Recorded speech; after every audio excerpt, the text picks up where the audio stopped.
Now let's see how are we going to diagnose patients of Henoch-Scholein Purpura.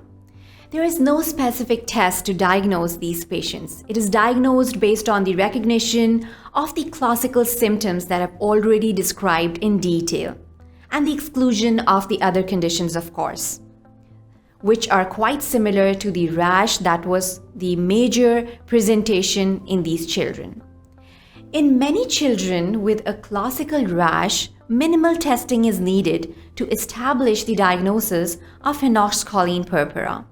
The rash is necessary for the diagnosis of Henoch-Scholein Purpura, but is not always the first symptom to appear. Now, in cases where the joint pain, swelling, or the abdominal pain starts before the appearance of the rash, the diagnosis can be very challenging in these cases.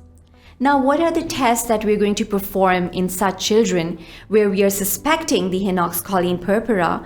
It is going to depend upon the patient, but it might include the following list of tests and investigations: the platelet count and the coagulation studies to look for the other causes of bleeding. Secondly, we're going to move on to the laboratory tests to rule out the other causes of vasculitis. Then we're going to move on to the evaluation of the kidney function by blood pressure check, creatinine levels, electrolytes, and urine samples. Now, in some patients, a biopsy might be taken for the skin, kidneys, and other tissues as well.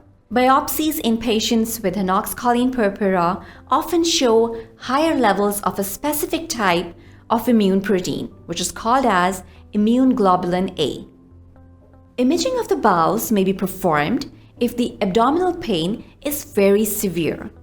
So this is the list of investigations that we're going to perform in the patients of Henoch-Scholein Purpura. Once we have reached the diagnosis in a correct manner, we are going to move on towards the management and the treatment of these patients. Now we have reached a conclusion that a patient or a child is suffering from Henoch-Scholein Purpura.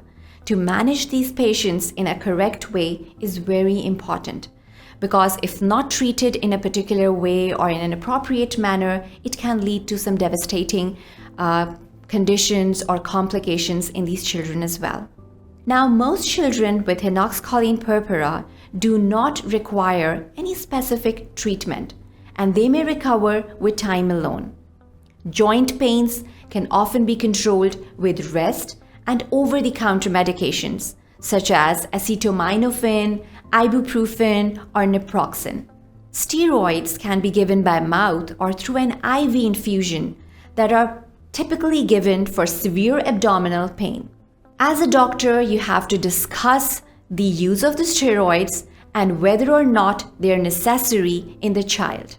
Now, many children with Henoch-Scholein Purpura can be managed by the primary care provider, a general practitioner, or a family practitioner.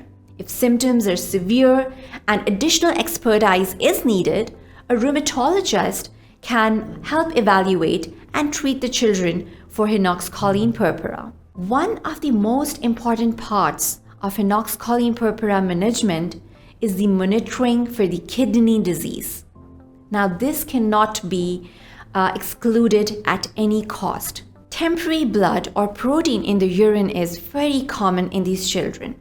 But children with worsening urinary findings like high blood pressure or rising creatinine levels, which is basically a marker for the kidney function, should be seen by a nephrologist as soon as possible. A biopsy may be needed to assess for the kidney disease as well. Some children with kidney involvement will need treatment with long-term immune suppressive medications to prevent the kidney failure or avoid the future complications. So I hope now you're well versed with this condition of Henoch-Scholein Purpura, which is basically an autoimmune disorder in the children, which is quite common, and specifically it is more common in the male population.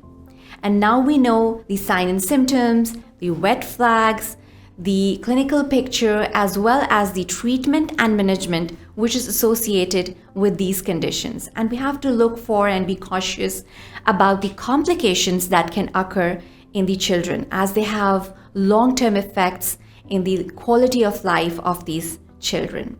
So stay tuned to sqadia.com for more interesting upcoming videos.